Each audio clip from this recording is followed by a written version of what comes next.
We're back with another video. Again, this is Larry Poteat Jr. I'm your real estate agent as well as your personal finance consultant. This video, we're going to focus on the budget. Remember, the budget is the foundation of personal finance. And with this BSI challenge, we're focused on being focused, being consistent, and being accountable. And so for this video, we want to lock in on the budget. And so as a real estate agent, your budget is essential when it comes to purchasing a home. I help buyers all of the time, and I'm very instrumental when it comes to the financial side of the real estate transaction. I just don't treat clients as a transaction. I treat them as family. My customer service is excellent because most importantly, it's not just about getting my clients into a home. It's about making sure that they can stay in their home after they purchase it. And so I always have them go through their budget and making sure that they have goals, savings goals within their budget, because there are two factors when it becomes time to purchase a home. One is the amount of money that you want to have saved when it becomes time for that transaction, which is very important. And you need to have a dollar amount, because a lot of times you hear, I want to buy a house next year, but you need to have a plan of action. You need to make sure, one, that the credit score is where you need it to be.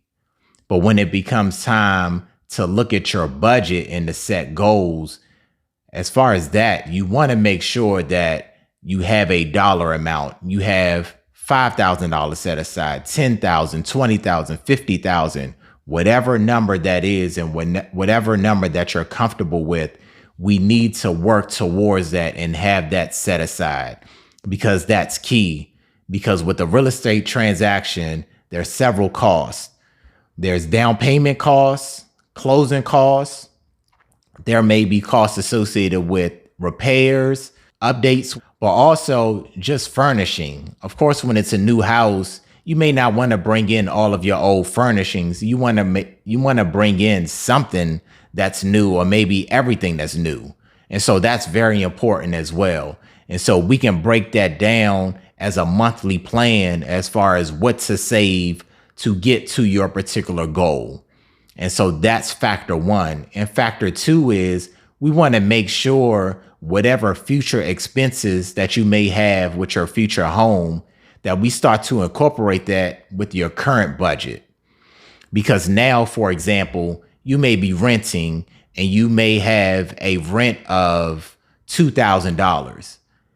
But when you purchase your home, you may have an increased expense when it becomes time for your mortgage. So your mortgage may now be $2,500, which at the time you may think is reasonable, but we need to fit that within the budget.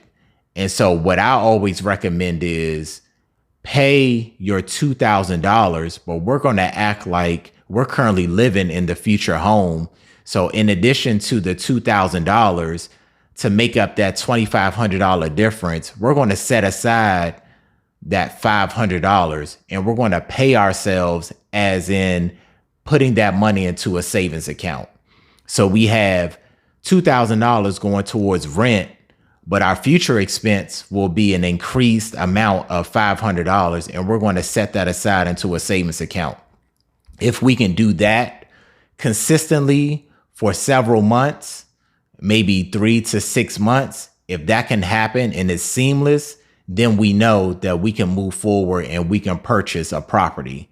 Not only do we know we can afford that by doing that process, but also we're saving as well. So we're setting aside the money that we need to get to the transaction. And also we're proving that we're able to afford that property on a month-to-month basis after the purchase is made, which is key. And a lot of times we don't factor that in. A lot of times we just purchase and then we just deal with whatever expenses come with the overall real estate transaction purchase.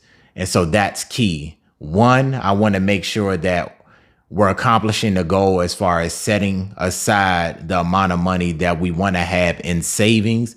but also we want to make sure that we can make those future payments or the future expenses so that we know that we can afford the house.